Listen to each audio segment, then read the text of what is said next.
My new house was more than wood and plaster. It was a monument to my success.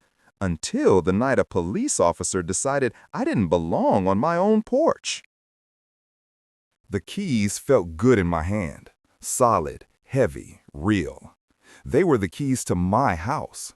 Not my apartment, not my rented condo, but my house.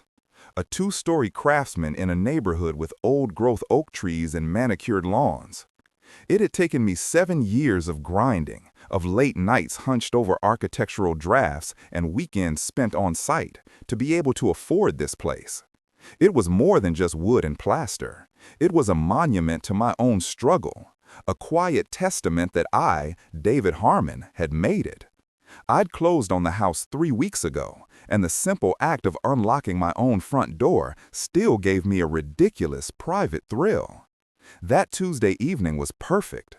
The air was warm, with the last vestiges of a late summer day, smelling of cut grass and jasmine from my neighbor's fence. I was humming along to the jazz station on my car radio as I pulled into the driveway, my mind already on the steak I was going to grill. It had been a good day at the firm. We'd landed the city library renovation project, a huge win, and I was the lead architect. Everything, for the first time in a long time, was falling into place. I grabbed my briefcase from the passenger seat and walked up the short flagstone path. That's when I noticed the patrol car. It was parked across the street, idling silently, almost blending in with the twilight shadows. I didn't think much of it. Cops patrolled nice neighborhoods. It was part of the package. I gave a casual nod in the car's direction, a silent, neighborly hello, and turned my attention back to the door. I slid the key into the deadbolt.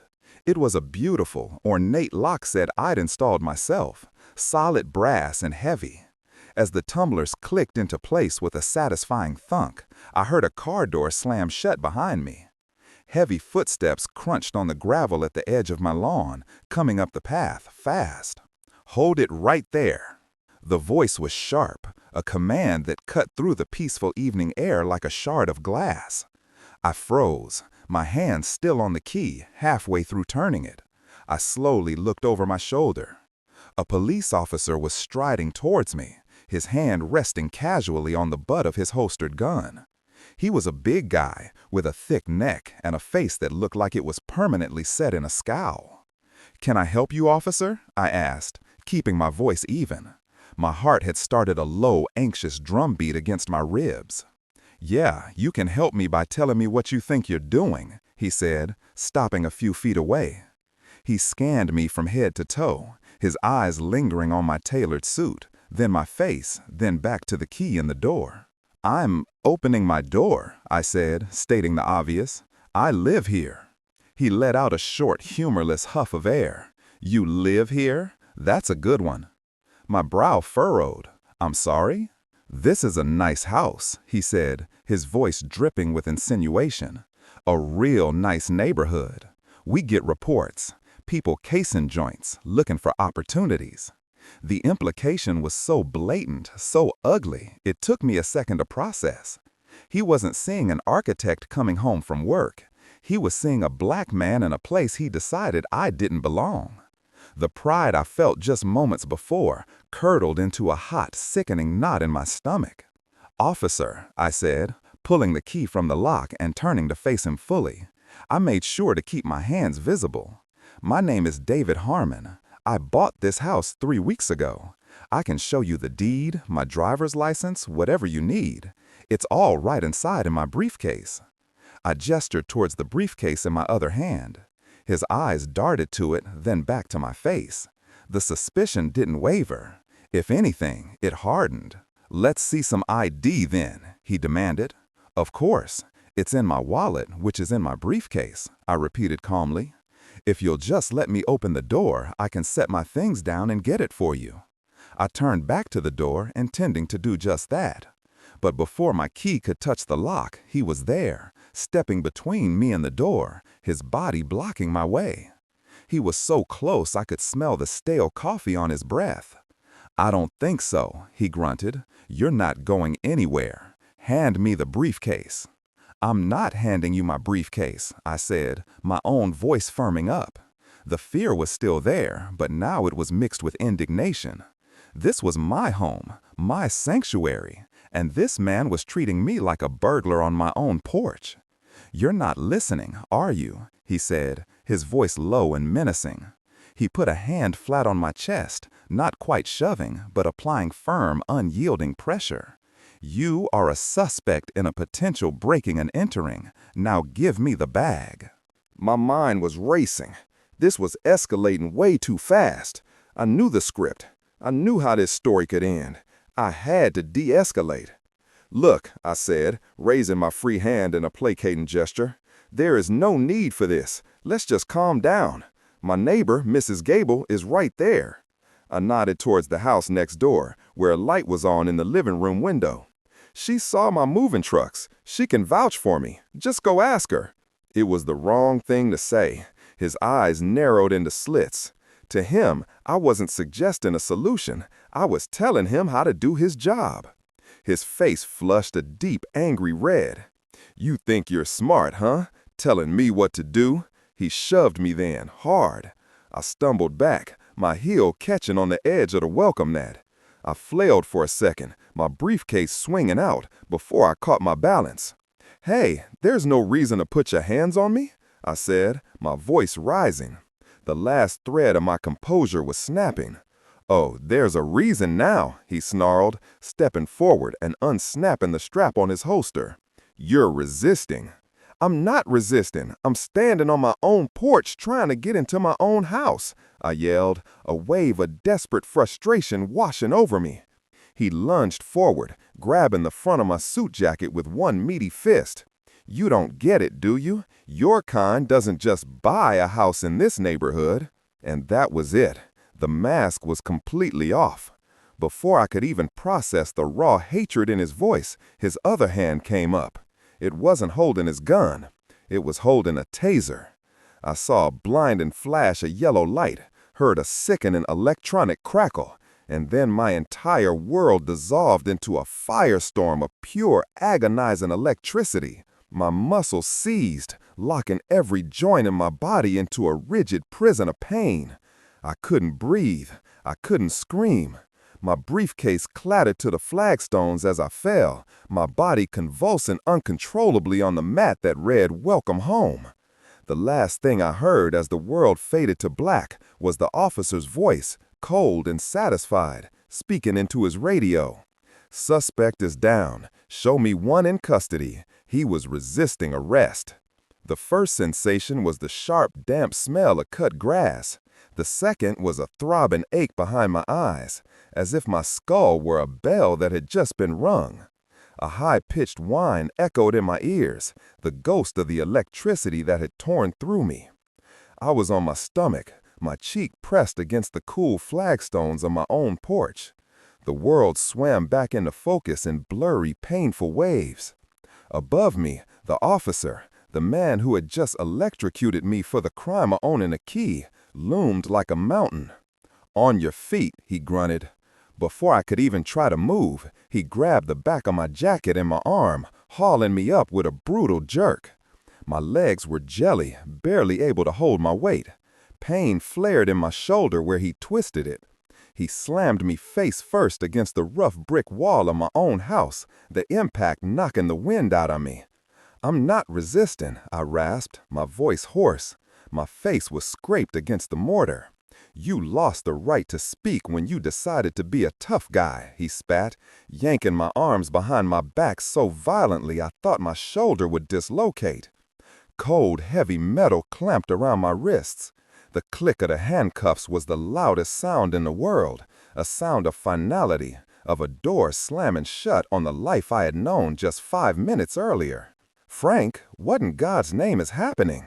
The voice came from next door. It was Mrs. Gable. I twisted my head, the brick scraping my temple, and saw her silhouetted in her doorway, clutching her robe closed. Her face was a mask of confusion and fear. The officer, Frank, didn't even turn to look at her properly. "Go back inside, Martha," he commanded, his voice tight with irritation. "Police business. This man assaulted me." My blood ran cold. Assaulted him? The lie was so audacious, so complete, it stole my breath. I had done nothing but try to enter my own home. He what? Mrs. Gable took a hesitant step on her porch. That's Mr. Harmon, David. He's my new neighbor. He's an architect. She was pleading, trying to make him see reason.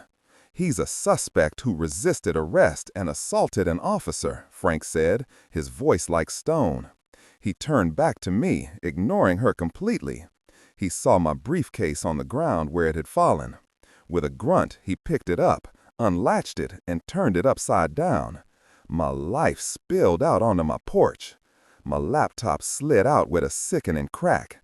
Dozens of papers, drafts for the library, schematics, client notes, scattered in the gentle evening breeze, skittering across the lawn like fallen leaves.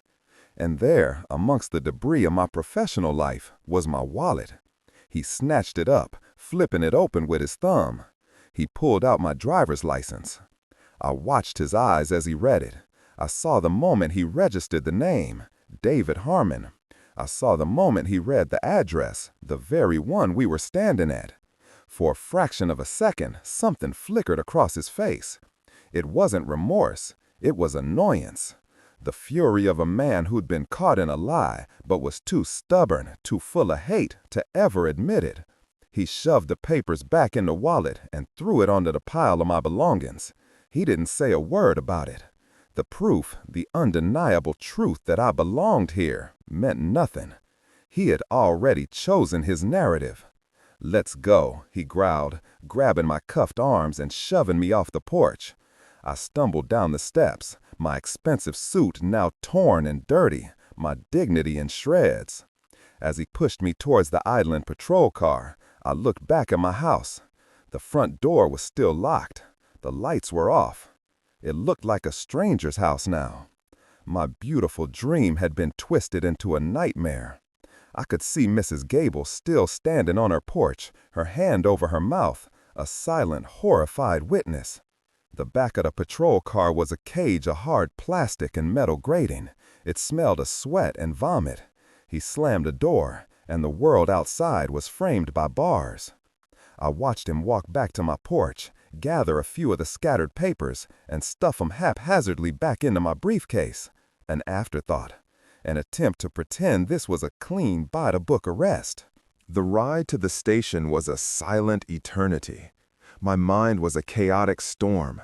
My career, the library project. What would my clients think? My partners? How do you explain this? How do you unring this bell? The injustice of it was a physical weight, pressing down on my chest, making it hard to breathe. I hadn't just been arrested. I had been erased. In his eyes, I was not David Harmon, architect. I was just another black man in handcuffs, exactly where he thought I belonged. The station was stark and bright, the fluorescent lights humming aggressively. Officer Frank Miller, I saw his name tag clearly now, paraded me through the building like a trophy. He shoved me toward the booking desk, where an older, weary-looking sergeant with a thick mustache sat staring at a computer screen. "Got a live one, Kowalski," Miller announced with a certain grim satisfaction. "Assault on an officer, resisting arrest." The sergeant, Kowalski, looked up. His eyes took in my disheveled state, the torn suit, the scrape on my face, the despair that I'm sure was written all over it. Then his gaze shifted to Miller. He sighed, a deep, tired sound that seemed to carry the weight of 1,000 similar nights. He took the preliminary report from Miller, his eyes scanning the flimsy invented story. He was quiet for a long moment, the only sound being the tapping of his pen against the desk. Then he looked up from the paperwork, his eyes meeting mine for just a second. There was no malice in them, only a profound, unsettling pity. He turned his gaze back to my arresting officer. "Jesus Christ, Frank," he said, his voice low but carrying clearly in the quiet room. "Not again. You know the captain said after the last one." Miller's face tightened at the sergeant's words. The self-satisfied smirk he'd been wearing since he'd cuffed me evaporated, replaced by a defensive scowl. "What's that supposed to mean, Kowalski? The guy came at me. I was defending myself. He came at you? Kowalski deadpanned, gesturing with his pen towards me. This guy? The architect in the $3,000 suit? He decided to throw his life away by assaulting a cop on his own front porch? That's your story? He shook his head slowly, disgust evident in his expression. Just book him, Frank. Write your report. Make sure your fairy tale is consistent. The implication hung in the sterile air. This was a pattern. Miller was a known problem. The last one, Kowalski mentioned, wasn't just a slip of the tongue. It was a chapter in a story I was now an unwilling part of. But that knowledge was cold comfort as Miller shoved me toward the fingerprinting station. He processed me with a brutal, perfunctory efficiency, his anger radiating off him in palpable waves. He pressed my fingers into the ink and onto the card with bruising force, each print a stain of humiliation. For the mugshot, he yanked my head back by my hair to face the camera. The flashbulb went off, capturing not a criminal, but a victim, dazed and battered under the harsh, unforgiving lights of the system meant to protect him. I was thrown into a holding cell. It was cold, concrete, and smelled of disinfectant and despair. I sat on the hard metal bench, the events of the last hour replaying in a horrifying loop.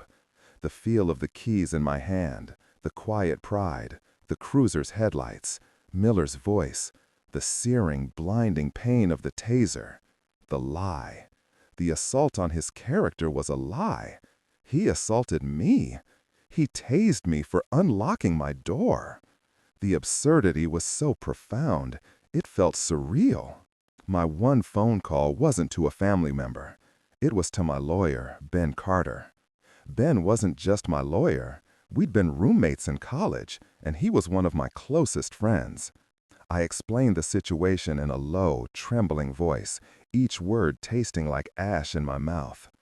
Ben was silent for a long moment after I finished. When he finally spoke, his voice wasn't filled with the shock I expected. It was cold, hard, and utterly furious. "Don't say another word to anyone, David," he said, his tone leaving no room for argument. "Not a single word. I'm on my way. We're going to burn this guy to the ground."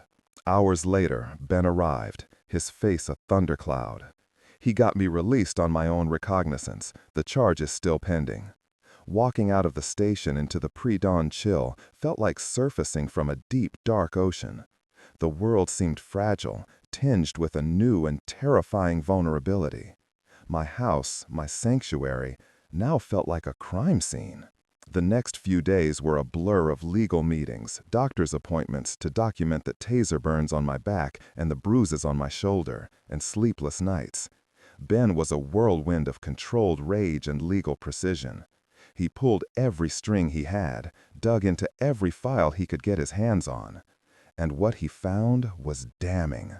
Officer Frank Miller had a history, a long one. 3 excessive force complaints in the last 5 years, all mysteriously dismissed. 2 of those complaints were from black men. 1 was from a Hispanic teenager. The last one, Sergeant Kowalski had mentioned, was a settlement, sealed and buried by the city, with a young man who claimed Miller had pulled him from his car during a traffic stop and beaten him for resisting, breaking his arm in the process. Frank Miller wasn't just a cop having a bad day. He was a predator with a badge, and the department, it seemed, was his enabler. But the most crucial piece of evidence came from an unexpected source: Mrs. Gable. My sweet, elderly neighbor, who tended her prize-winning roses and always had a wave for me, had been more than just a horrified spectator. When Miller had told her to go inside, she had, but she hadn't closed the door. She'd stood in her darkened living room, pulled out her phone, and recorded the entire thing. Ben and I sat in his office watching the shaky footage on his laptop. The video was grainy, shot from a distance, but it was undeniable. It showed me standing calmly, hands visible. It showed Miller getting in my face, shoving me. It clearly captured me yelling, "I'm not resisting." It captured Miller pulling his taser, the bright flash and my body collapsing. Most importantly, it captured his voice, clear as day, speaking those damning words. Your kind doesn't just buy a house in this neighborhood. Ben paused the video, the image of me seizing on my own welcome mat frozen on the screen. He looked at me, his eyes blazing.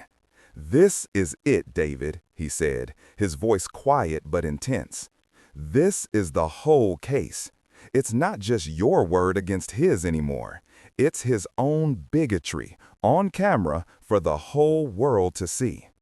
Armed with the video, we filed the lawsuit.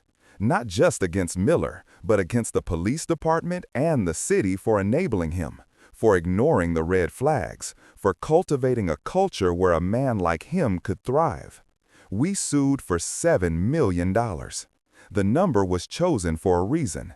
It was high enough to make headlines, to force them to take this seriously, to pay for what they had done not just to me, but to everyone who came before me. The story exploded. The local news picked it up, then the national outlets. The video of Miller went viral. My face was everywhere. I became a symbol overnight, a reluctant poster child for a story that was tragically familiar. The department placed Miller on paid administrative leave, a vacation as Ben called it. They issued a statement full of empty platitudes about internal investigations and commitments to justice. But behind the scenes, they were panicking. Their lawyers reached out to Ben, their tone shifting from dismissive to desperate. They started with a lowball settlement offer, $50,000. Ben laughed and hung up. They came back with $200,000, then $500,000, contingent on me signing an NDA that would bury the story forever. We refused. This wasn't just about the money anymore. It was about accountability. Finally, Ben got the call he was waiting for. It was from the city's lead counsel. They wanted a meeting, not with lawyers, but with me. They wanted me to meet with the chief of police. They claimed he wanted to offer a personal apology. Ben was suspicious. "It's a tactic, David," he warned me as we drove to the meeting at a neutral law firm downtown. "They want to size you up, see if they can intimidate you, make you feel like this can all go away if you just play ball." I understood, but I had to go. I needed to look this man, the man in charge of the department that employed a monster like Miller, in the eye. I needed him to see the face of the man whose life his officer had tried to destroy. We were shown into a large mahogany-paneled conference room. The chief of police, a man named Reynolds with silver hair and a chest full of medals, was already there.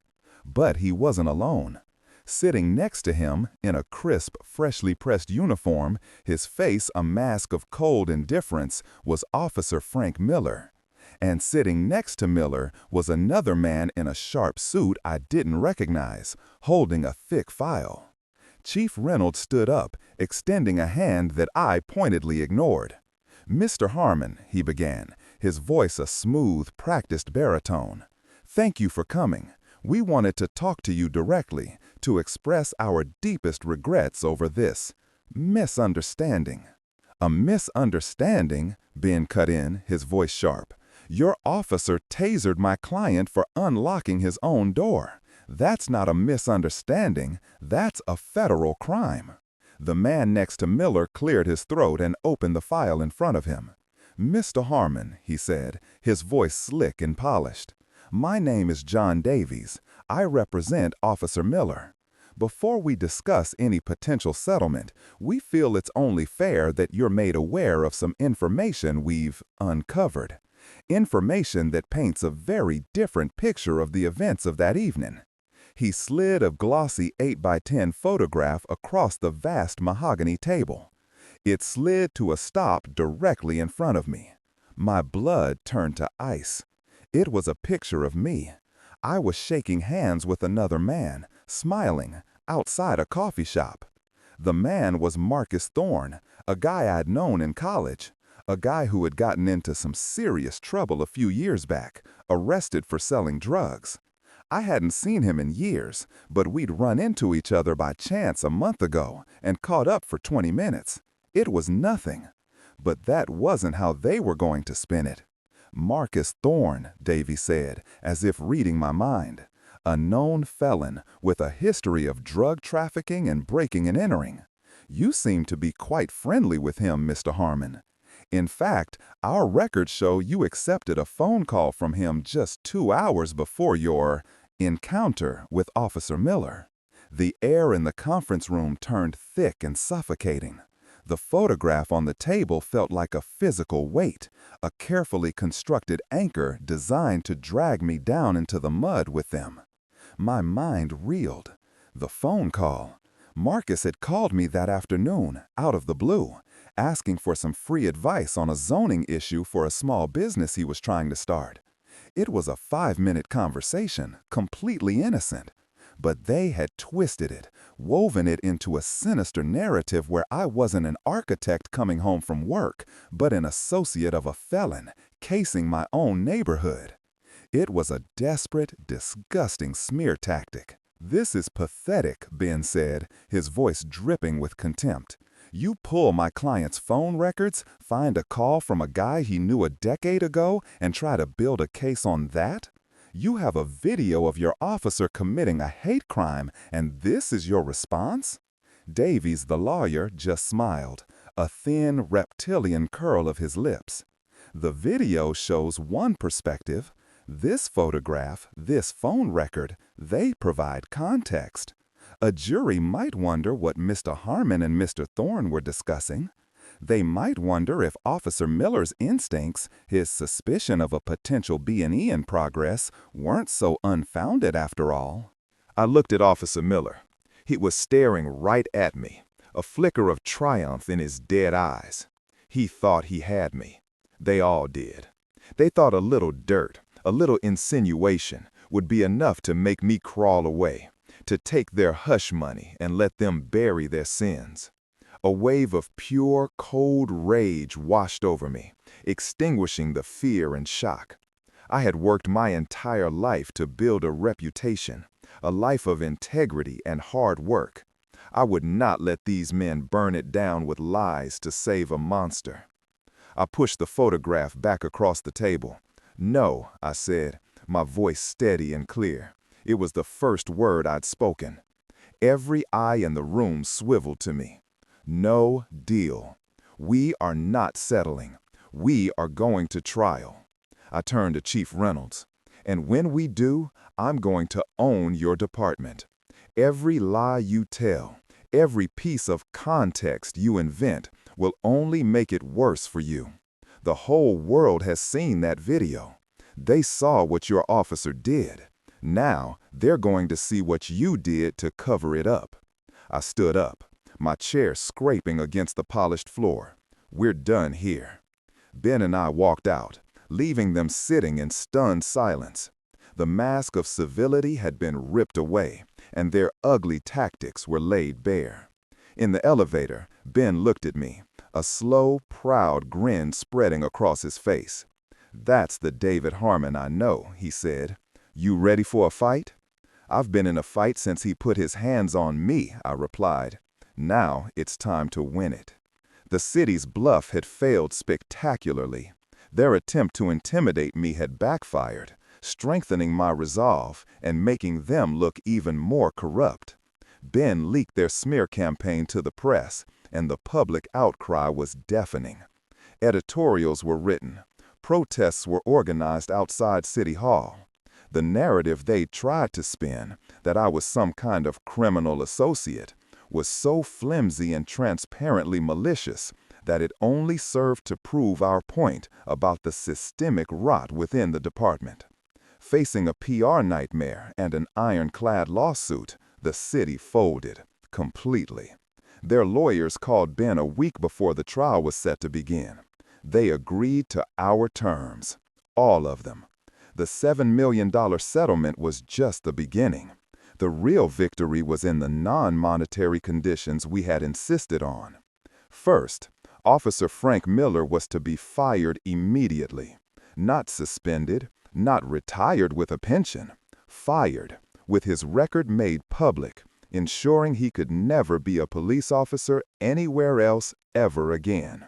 Second, the charges against me, assault and resisting arrest, were to be formally expunged, with a public letter of apology from the chief of police. Third, and most importantly, the department had to implement what we called the Harmon Protocol, mandatory enhanced de-escalation and implicit bias training for every single officer, with real consequences for failure, to be overseen by an independent civilian review board. The day the settlement was announced, I stood on the steps of the courthouse with Ben by my side. I didn't feel triumphant. I felt weary but vindicated. I looked out at the sea of cameras and reporters, and I told my story. I talked about the pride I felt owning my own home, and how that pride was stolen from me in an instant. I didn't just talk about what happened to me. I talked about the countless others who faced the same prejudice, without a camera, without a high-powered lawyer, without a voice. A few weeks later, a check for $7 million arrived. It felt like monopoly money, a surreal symbol of the pain I had endured. But it wasn't about the money. I used a significant portion of it to start a foundation dedicated to providing legal aid for victims of police misconduct. The true value of that settlement was in the changes we forced, the precedent we set. Life slowly began to return to a new kind of normal. I went back to work, pouring myself into the library renovation, finding solace in the clean lines and solid structures I could create with my own hands. My neighbors, who had been nothing but supportive, brought over pies and offered words of encouragement. Mrs. Gable's video had made her a local hero. She said she was just doing what was right. One evening, about a year after it all happened, I was coming home from work. The sun was setting, casting a warm, golden glow on the oak trees lining my street. I pulled into my driveway, grabbed my briefcase, and walked up the familiar flagstone path. I stopped at my front door, the same ornate, solid brass lock set staring back at me. I took out my keys. They felt good in my hand, solid, heavy, real. For a moment, a shadow of the old fear flickered within me. I took a deep breath, the air smelling of jasmine from my neighbor's fence. Then I slid the key into the lock. It turned with a satisfying thunk. The door swung open, revealing the warm, welcoming light of my home. And as I stepped across the threshold, I wasn't a victim or a symbol anymore. I was just David Harmon, a man who had fought for his home and won.